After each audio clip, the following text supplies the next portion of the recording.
All right, everybody, back with a brand new Friday review. I'm going to bring you 2 new research studies. One on walking backwards. I know that might sound a little bit strange. We're going to talk about that, how you can do it safely, maybe add it to your routine as well.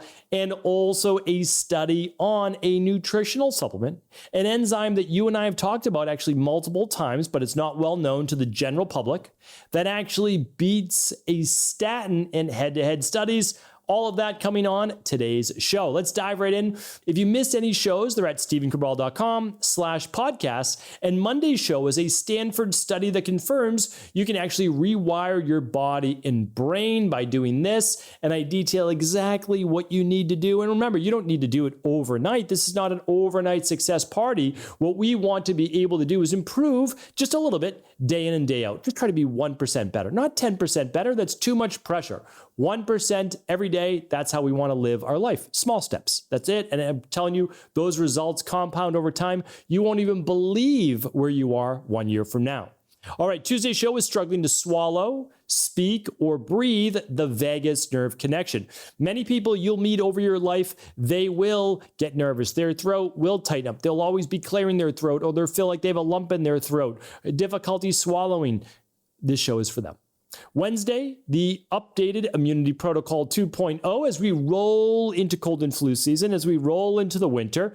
I want you to know how you can upgrade your own immune-based protocol, what we use in our practice, what I use myself and for my own family. I wanted to share that with you. It's been a couple of years since we updated it, like 6. So this will be the updated protocol. Not massive changes, but I always like to give you those small upgrades.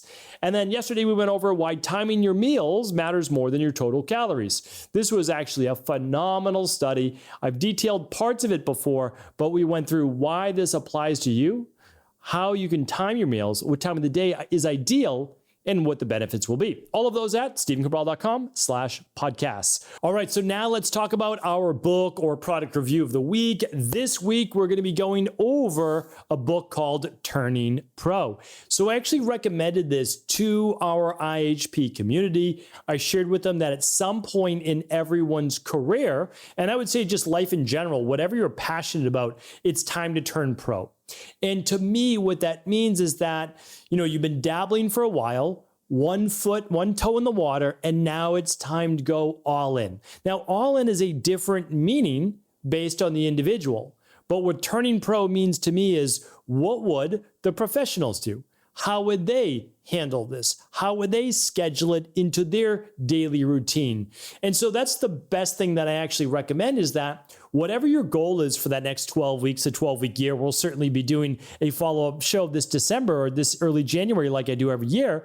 But how are you going to turn pro in one area of your life? Your relationships, your health, your body transformation, your spirituality, or your career. One of those things. In career, I mean, is like family, hobby that you love, like whatever it is, like it's that passion that hopefully lights you up.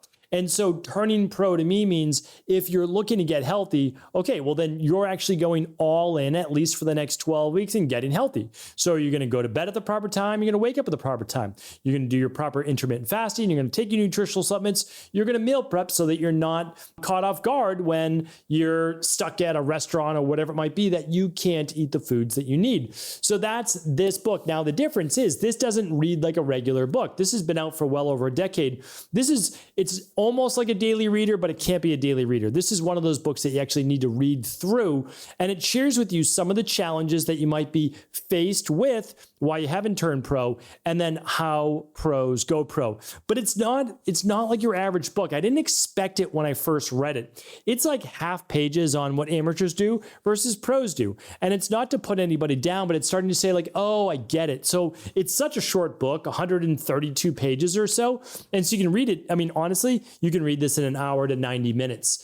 And so after 90 minutes, you're just going to say to yourself, you know what? I get it. I understand what I need to do in order to be not only just motivated or inspired, but actually I need to check the boxes. I need to do the things that I know I've been maybe slacking on a little bit that are going to get me the results that I want. So that's what this book is all about. It is called Turning Pro. I gave you the summary right there, but if you want to read it, you want to be inspired, you want to learn a little bit more about Turning Pro, it's called Tap Your Inner Power and Create Your Life's Work by Steven Pressfield, who's also the best-selling author of The War of Art. All right, I'm going to link it up here today at stephencabral.com stevencabral.com/3570.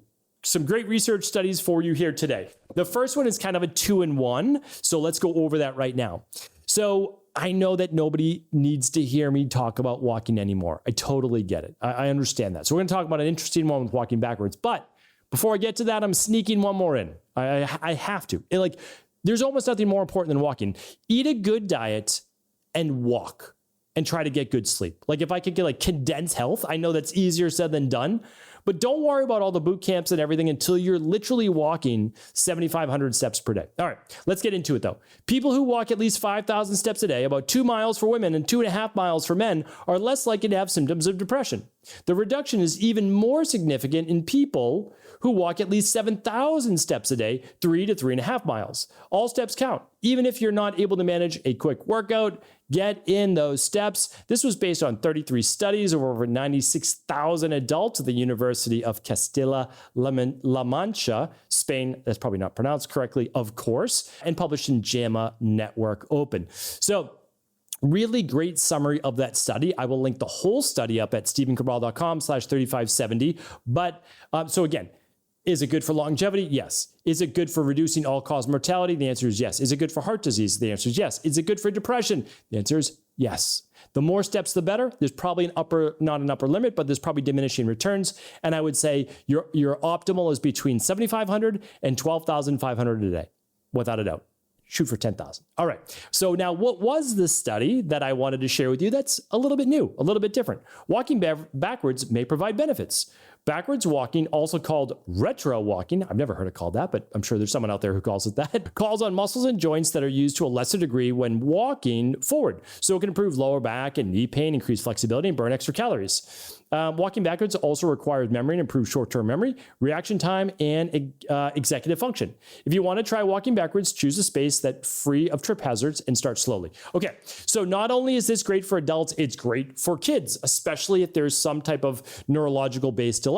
How do I recommend it to do it safely? Of course, on grass, an even area, that's great, but you might not have a long area of grass that you can do that. Here's another way. It's on my resources page, stevencabral.com/resources, and there's a bunch of companies that offer this, but I was actually chatting with the walking pad people at the event, and I was saying, hey, do you ever share with people how to walk backwards on these treadmills? Because it's super safe. It's 2 inches above the ground. And it's great for you because it starts to train things like your hamstrings. And as I said, really good for people as they get older to work on that executive functioning and your brain and balance. And so they said, we don't do a lot of that, but we'd like to start talking more about it. This is a safe way to do it. I have a walking pad. I have one in here at my home, and I have one up in Maine as well. They're great tools. Again, if you live in an area like, let's just say, the Boston area, where for 6 months of the year, it is not necessarily the best weather, this is a great way, and you live in the city, right? That wouldn't work so much walking backwards in the city. This can be a great way to do it. You can see the walking pad at stevencabral.com/resources. But I'll tell you, walking backwards, it's exhausting. Like the first time you try, you're like, wow, I just walked backwards for 3 minutes and that felt like a workout. And it is. If you've ever done sled pushes, well, you can also pull a sled backwards. That is incredible for your hamstrings, your glutes, you feel it in your soleus and your calves and all that. Incredible. All right.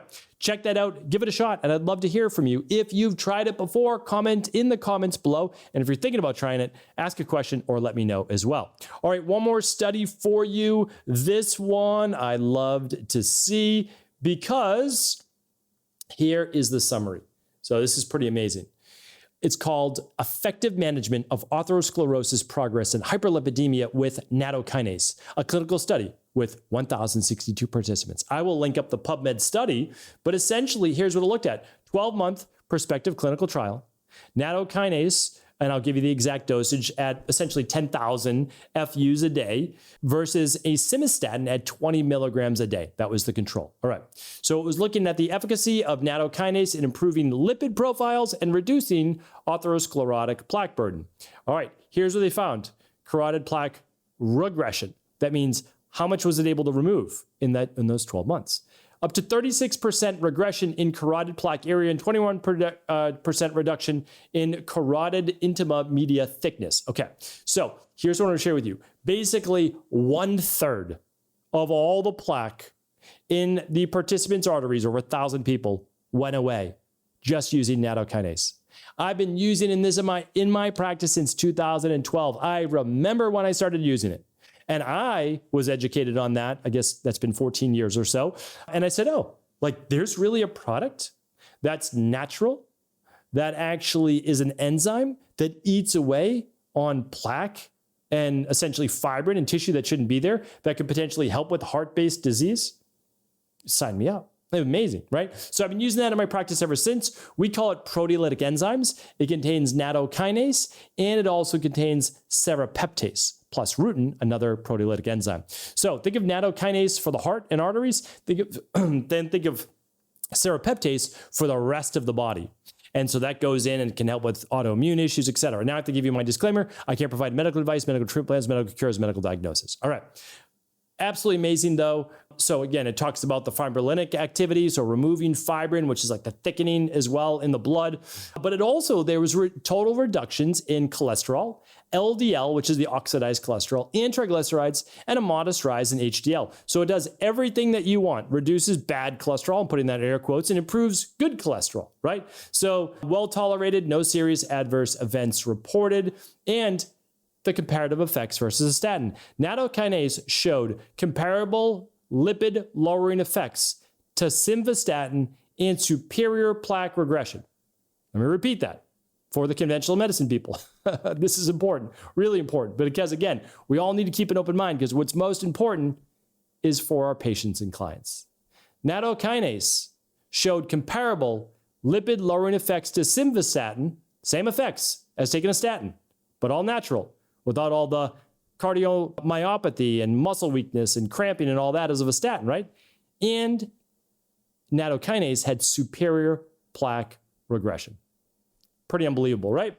So supports healthy lipid levels. Those are your cholesterol, improves arterial elasticity, so the flexibility of the arteries that you want when the blood pumps in and pumps out. Reduced atherosclerotic plaque burden. Plaque is what hardens the arteries and does not allow, it doesn't always harden them completely, but it can block the arteries. That's a big issue. And serves as a potential adjunct or alternative to statin-based therapies. Again, I'm not providing medical advice, but I use proteolytic enzymes each morning. It's what I like to use for myself now that I'm in my later 40s.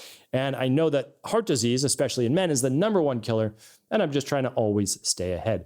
Hopefully this was helpful. Thank you everybody to tuning into the show. I will put all of the studies, all the show notes at stephencabral.com/3570. And the products that I spoke about are at stephencabral.com/shop. Have an amazing day. I'll be back tomorrow with a brand new Cabral House call answering all of our community's questions. Take care.